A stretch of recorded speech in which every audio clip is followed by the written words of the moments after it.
আপনাদেরকে অর্গানাইজড ওয়েতে এই তদন্ত সংস্থাকে সহায়তা করার জন্য আমরা অনুরোধ করছি।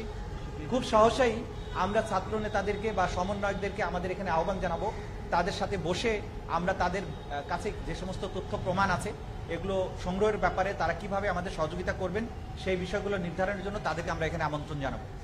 প্রতিদিন আমরা যে সমস্ত কর্মকাণ্ড করব আমরা চেষ্টা করব আপনাদের মাধ্যমে জাতির কাছে তুলে ধরতে, যাতে স্বচ্ছতার সাথে যতদিন এই তদন্ত প্রক্রিয়া চলবে স্বচ্ছতার সাথে তদন্তটা হয় এবং জাতি জানতে পারেন যে আসলে আমরা কতটুকু কাজ করতে পারছি এবং যা ঘটেছে জাতির জীবনে জাতি যাতে বুঝতে পারে যে এই বিচার প্রক্রিয়ার মধ্যে কোনো জায়গায় কোনো রকমের কোনো অস্পষ্টতা নেই এবং প্রপারলি কাজটা হচ্ছে, যাতে করে জাতি প্রত্যেকেই এই যারা যা জানেন এই ঘটনার ব্যাপারে তারা যাতে তাদের যে সমস্ত চোখে দেখা জিনিস আছে সেটা আমাদেরকে সাক্ষী হিসাবে দিয়ে আমাদেরকে সহযোগিতা করে। এটা হচ্ছে আজকের দিন আমাদের।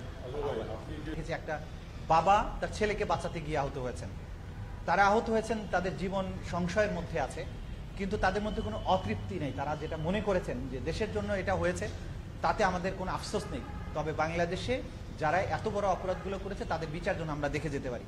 এটা প্রত্যেক ভিকটিমের ফ্যামিলির এবং ভিকটিমদের নিজেদের বক্তব্য ছিল।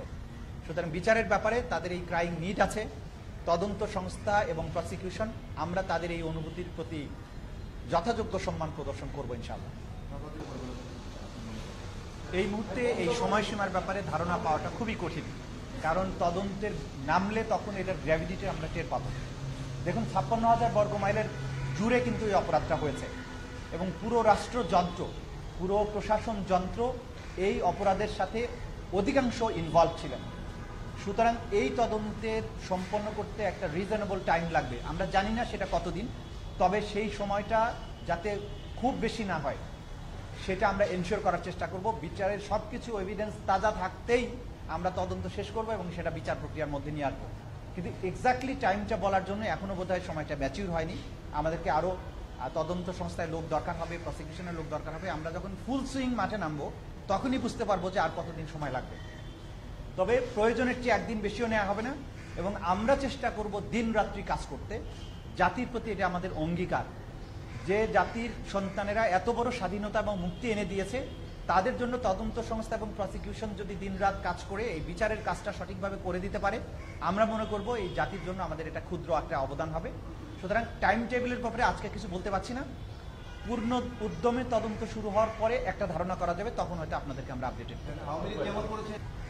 কোনো বিচারকে কোনো রাজনৈতিক উদ্দেশ্য হাসিলের জন্য ব্যবহার হবে না, এটা আমরা আজকে প্রসিকিউশনের পক্ষ থেকে জাতির কাছে পরিষ্কার করতে চাই যে এই বিচারের পেছনে কোনো রাজনৈতিক অভিলাষ নেই। এটা নিশ্চয়ই ন্যায় বিচার প্রাপ্তির অভিলাষ, ন্যায় বিচার প্রাপ্তির ট্রাস্ট এবং এই যে আহত নিহত পরিবারের যে কান্না সেইটার প্রতিকার করার প্রয়াস, এর বাইরে আর কিছু নেই এর মধ্যে। গতকালকে এইটা নিয়ে আমি মাননীয় আইন উপদেষ্টার সাথে মতবিনিময় করেছি, কথাবার্তা বলেছি। আমাদের মধ্যে একটা আলোচনা চলছে যে ফরেন যে সমস্ত লয়ার্স যদি আসামি পক্ষ চান, তারা যদি নিয়োগ করতে চান, সেই ব্যাপারে একটা ইতিবাচক সিদ্ধান্ত হওয়ার সম্ভাবনা আছে, বাট এটা এখনো সিদ্ধান্ত হয়নি। আমরা মনে করি যে তারা যদি তাদের বেস্ট ডিফেন্স দেওয়ার জন্য আইনজীবী চান, সেটা দেশি হোক বিদেশি হোক, আমাদের পক্ষ থেকে আপত্তি থাকার কোনো কারণ নেই। সুতরাং এই ব্যাপারে আমি যদি বলেন প্রসিকিউশন টিমের পক্ষ থেকে, আমি বলবো যে না, এটা আমাদের আপত্তির কোনো ব্যাপার নেই। তারা যে ধরনের আইনজীবী চান, সরকারের সিদ্ধান্ত যদি হয়, আর আমাদের পক্ষ থেকে এর কোনো আপত্তি থাকবে না, যাতে করে কোনো ডিফেন্ডেন্ট, কোনো আসামি না বলতে পারেন যে বিচার প্রাপ্তির ক্ষেত্রে আমার এই সমস্যা ছিল, সেই সমস্যা ছিল, এই কারণে আমি ন্যায় বিচার পাইনি।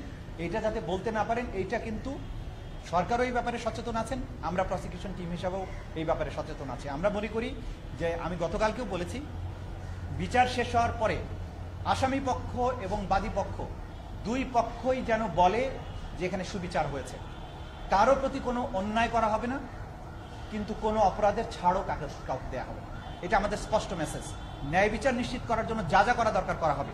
আমাদের মধ্যে কোনো গোপনীয়তা নেই যে আমাকে রায় নিজেদের মতো করে বানিয়ে দিতে হবে, তদন্ত মিথ্যা কথা বলে তদন্ত সাজাতে হবে, প্রয়োজন নেই। বাংলাদেশের এই 18 কোটি মানুষের অধিকাংশ এই ঘটনাগুলোর লাইভ উইটনেস। বাংলাদেশের সবার চোখের সামনে অপরাধ ঘটেছে, যা ঘটেছে, যাদের চোখের সামনে ঘটেছে প্রত্যেকে এসে সাক্ষী হিসাবে দেবেন, তাতে বিচারের রায় যা হবার সেটা হবে। আমরা কাউকে কোনো অধিকার বঞ্চিত করতে চাই না। সম্পূর্ণ ফেয়ার ট্রায়াল নিশ্চিত করার জন্য এই প্রসিকিউশন কাজ করবে।